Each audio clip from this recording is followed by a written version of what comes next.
Oh, hey there. Welcome. Today we are going back to a New Year's Eve show. We got New Year's Eve not too far in the distance. You can almost see it over there.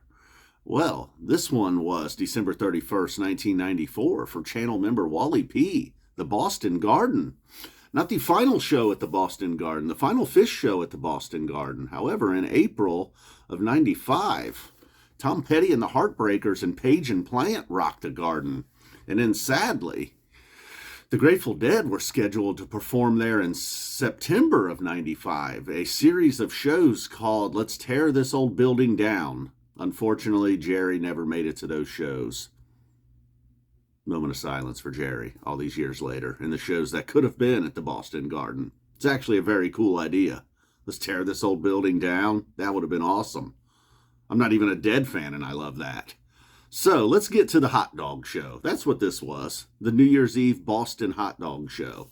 I'm also confused. I don't know if it was this year or the previous year where Trey's dad was like, wow, you guys are something. I finally believe in this little band you got.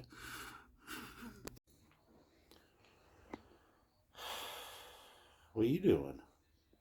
Huh? So we're going to blow through this first set. It had a great set opener. Golgi Apparatus, the show opener, really. Golgi, great way to start the show.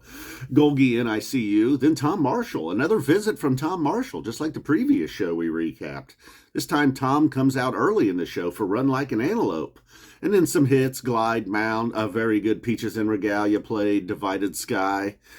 And but that's not really what we're here for, the first set, is it? Now we get into the second set, and it starts out with An Old Home Place.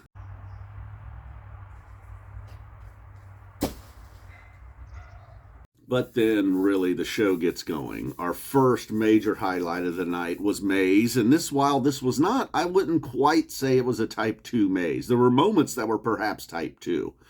Everything's pretty normal. A little bit, the intro, actually, I take that back. Nothing was normal. The intro was played out a little bit, almost. I can't even remember if it was, I don't even remember, but I know the beginning of Maze was different. And then when we get to the part where Trey's just supposed to go to town and hose everybody, it's more of it wasn't necessarily that. Everybody kind of joins in a little bit, and it still had that feel like Trey should just be on fire right now. And then we get to that point with a proper finish. And there was some other big stuff. What else was? Oh yeah, the mics. The mics and the Week of Pog and I'm trying to say Billy Breeze. I'm trying not to say Billy Breeze. I'm trying to say Buffalo Bill, sandwiched in here with this Mike's Groove, and then a traditional song. I'm just gonna call it Yerush. All right, I'm not gonna try to pronounce this, make myself look like an idiot more so than I usually do.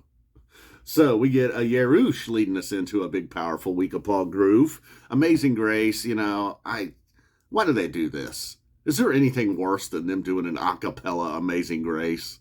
I sometimes hate these guys. What are you doing? Huh? And that's also what it was. I was like, I knew there was something about that Mike's I didn't jot down here. While it was just a great Mike's Groove all around, they teased that stupid Collective Soul song in the Mike's Groove. Really, enough of this blow by blow. We want to get to the hot dog. What was that all about? Sure, there was some great Phish material around the hot dog situation, including a chalk dust torture once the whole shenanigans were done. So we recover from that Amazing Grace, get to the third set. It starts out with, I wish there was video of this. I don't believe I've ever seen video of this. It's coming over the PA system, it seems. The band's talking. It's very corny. But anyhow, Fishman's hungry and he needs some food.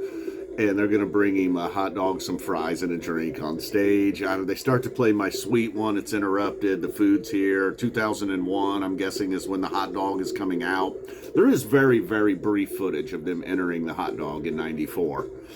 And then we get this James Bond theme going on. I guess the hot dog is now lifted and in the air. Then we get the traditional New Year's Eve song, and then since no one is able to play, we get some Captain Beefheart. Tropical Hot Dog Night plays in the arena while the band, I guess, is flying around in the hot dog. It's a very big moment. That thing ended up in the Hall of Fame, for crying out loud. This is kind of what put them on the map. They flew around in a hot dog at the Boston Garden. So then finally everything gets back to normal. They blaze through a chalk dust torture. Then they play Horse Silent in the Morning. And then a rockin' Susie Greenberg in a very, very strong Slave to the Traffic Lights. Certainly had one of those goodbye feels to it. In fact, toward the end, the big crescendo is a little bit extended, as if they did not want to say goodbye to the good people of the Boston Garden. Then you get a quick simple and a tease of New Year's Eve again in the encore. So there, that's it. You know, I kind of got a little... this is the problem when I listen to the show over 2 days. I guess, boom, we're out of here. What a recap, huh?